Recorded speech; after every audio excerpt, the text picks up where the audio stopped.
మన లైఫ్‌లో కొన్ని సినిమాలు మంచి సినిమా చూస్తే బాగుండనిపిస్తుంది. సో, అలాంటి సినిమానే 'ది అంబుష్'. ఈ సినిమా అయితే మొత్తం వార్ సీక్వెన్స్ తోటి ఉంటుంది. ఉగ్రవాదులతోటి ఆర్మీకి జరిగిన గొడవలో అసలేమైంది?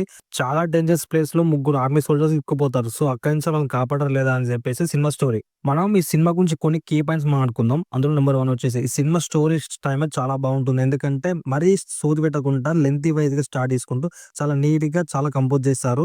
ఈ మూవీ మన ముందే కళ్ళగట్టినట్టే జరుగుతున్నట్టు ఉంటుంది. అసలకి నెక్స్ట్ ఏమవుతుంది, నెక్స్ట్ ఏమవుతుంది అని చెప్పేసి క్యూరియాసిటీ‌తోటే ఉంటది సినిమా. నెంబర్ 2 ఈ సినిమాలో ఫ్రెండ్‌షిప్ గురించి బాగా చూపిస్తారు. ఎందుకంటే ఒక ఆర్మీ సోల్జర్‌ని కోల్పోతే ఎలా ఉంటుందని చెప్పేసి. ఎందుకంటే అక్కడ ముగ్గురు ఆర్మీ సోల్జర్స్ ఎక్కిపోతారక్కడ. అంటే డేంజరస్ ప్లేస్‌లో ఉండిపోతారు. ఆ సీక్వెన్స్ చాలా బాగా చూపించారు. ఎందుకంటే రియాలిటీగా ఉంటుంది కొన్ని కొన్ని షాట్స్ అయితే. నెంబర్ 3 ఈ సినిమాలో వార్ సీక్వెన్స్ అయితే చాలా చాలా బాగుంటుంది. స్టన్నింగ్ విజువల్స్ తోటి, స్టన్నింగ్ మూవ్‌మెంట్స్ తోటి చాలా బాగుంటది. ఫైట్స్ గిట అంత నేచురల్‌గా ఉంటాయి. ఎందుకంటే ఉగ్రవాదులతోటి ఎంత డేర్‌నెస్ ఉంటే ఎంత చేయాలని చెప్పేసి పకడ్బందీగా ప్లాన్ చేసి మరి ఒక్క ప్రాపర్ ఎలివేషన్ తోటి చాలా బాగా తీస్తారు సినిమా అయితే.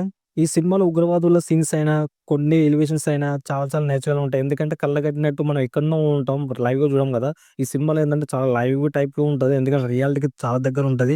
ఆ ఫేస్‌ని చాలా బాగా చూపించారు. నెంబర్ 5 సినిమాలో చూపించే ఫ్యామిలీ ఎమోషన్స్ అంటే ఒక హస్బెండ్ వార్ సిక్వెన్స్‌లో ఇరుక్కుపోతే సో, అక్కడ జరిగే కొన్ని సన్నివేశాలు అలాగే ఫ్యామిలీని కలుసుకోవడము అంటే ఇద్దరు కనెక్షన్ ఉండడం. సో, ఎందుకంటే మనకి ప్రతి ఒక్కరి లైఫ్‌లో ఫ్యామిలీ ఉంటుంది. ఆ డ్రామాని చూపియడం, హార్ట్ టచింగ్ చేయడం, విజువల్ చూపియడం అనేది చాలా రేర్ అనిపించింది. 6 వచ్చేసి ఏందంటే ఈ సినిమాలో కనిపించే ప్రతి సీన్ అయినా గాని కళ్ళకట్టినట్టు ఉంటది.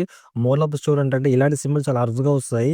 క్లైమాక్స్‌లో ఏమైతుందంటే ఒక సోల్జర్ చనిపోతాడు. సో, అప్పుడొచ్చే కొన్ని ఎమోషనల్ సీన్స్ అయితే మనకి చాలా ఆకట్టుకుంటాయి. ఎందుకంటే క్లైమాక్స్‌లో ఫ్యామిలీని కలిసి తనకొక ట్రిబ్యూట్ ఇస్తూ అందరు సోల్జర్స్ తోటి సెల్యూట్ చేపిస్తారు. సో, అది చాలా హార్ట్ టచింగ్ ఉంటది. ఎందుకంటే మన రేర్ సినిమాలు చాలా సార్లు చూస్తుంటాము. ఈ సినిమా చూసి నేను చాలా ఫీల్ అయినా.